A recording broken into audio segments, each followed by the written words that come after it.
तुम माँ बाप के काम न आ पाए, तुम वतन के काम न आ पाए, अपनी देश की मिट्टी के काम न आ पाए। तुम्हें पता है राम जी जब 14 वर्ष वनवास के लिए गए तो अपने राम जी को तो तपस्वियों का वेश बना के जाना था, लेकिन तपस्वियों के वेश में भी भगवान श्री राम अपने पल्लू में जो पीतांबर धारण कर रखा था उसी बलकल वस्त्र के कोने में अयोध्या की मिट्टी को बांधा।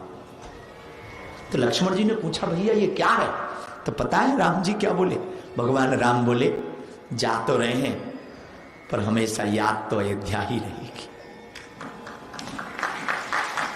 याद अयोध्या की आएगी तो हम क्या करेंगे? इसीलिए जहां भी जाएंगे अपने अयोध्या की मिट्टी को कम से कम प्रणाम तो कर पाएंगे, अपने चूम तो पाएंगे, देख तो पाएंगे। उस मिट्टी को राम जी बार बार पोटली खोल करके स्पर्श करते और अयोध्या को याद करते।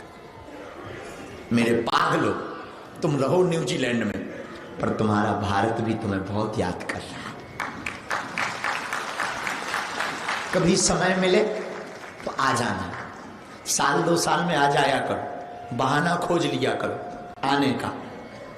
कभी माँ से मिलने का बहाना खोज लिया करो, कभी भाई से मिलने का बहाना खोज लिया करो, कभी रक्षाबंधन का बहाना खोज लिया करो कि चलो राखी बांधा है, इस बार की राखी भारत में मनाएं। कभी होली का बहाना खोज लिया करो। और कोई बहाना ना मिले तुम कहो कि हमारा परिवार बहुत विचित्र है। कल जब हम रात को बैठे थे तो एक बालक जो संगीत में बैठा है वो यही रहता, वो कहता हमें अपनों ने बहुत धोखा दिया। हम मानते हैं, याद रखना जिसने तुम्हें धोखा दिया वो अपना है ही नहीं।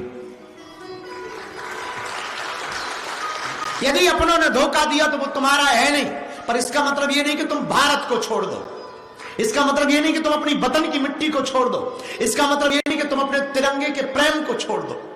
भगवान राम से सीखो। राम जी लंका में खड़े हैं, सोने की जगमगाती हुई लंका है।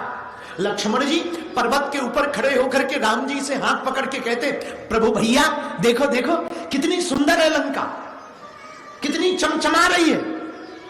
आहा, राम जी ने पता है क्या कहा? अपि स्वर्णमयी लंका। लक्ष्मण ये लंका सोने की है, हम मानते हैं। अपि स्वर्णमयी लंका न मे लक्ष्मणा रोचते। है सोने की पर हमको प्रिय नहीं लग रही। बोले क्यों? जननी जन्मभूमश्च स्वर्गादपि गरीयसी। लंका सोने की है लेकिन हमको अच्छी नहीं लग रही।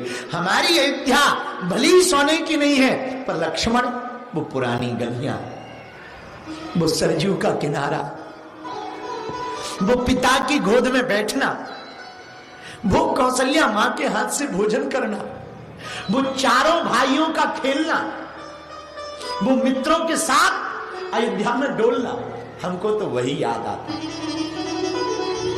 न्यूजीलैंड के पागलों याद रखना, अपने बीते हुए पल को कभी मत भूलना, अपने बीते कल को तुम कभी मत भूलना।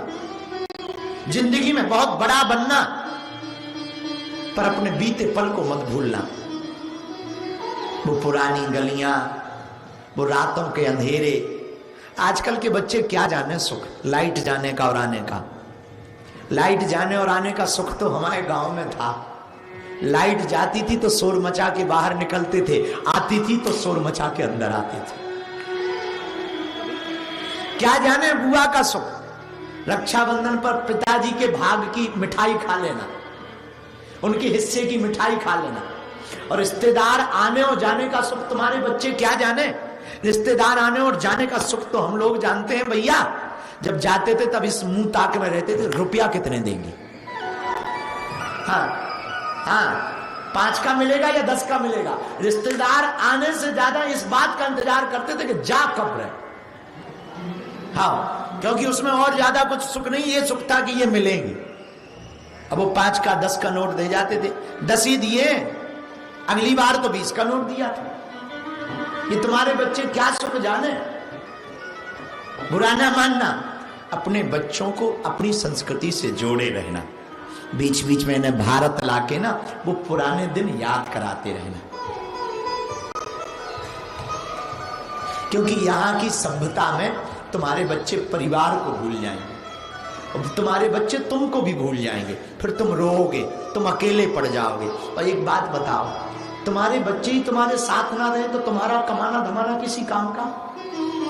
जरा बोलो, किसी काम का है? जरा जोर से बोलो।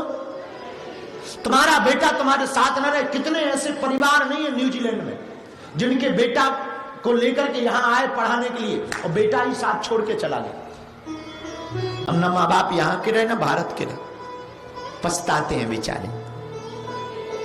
भैया परिवार परिवार होता है, कैसा भी है, दो गाली सह लेना, थोड़ा हिस्सा कम मिले सह लेना, पर भैया परिवार को मत छोड़ना, परिवार को लेकर के चलना, परिवार की यादें बनाए रखना।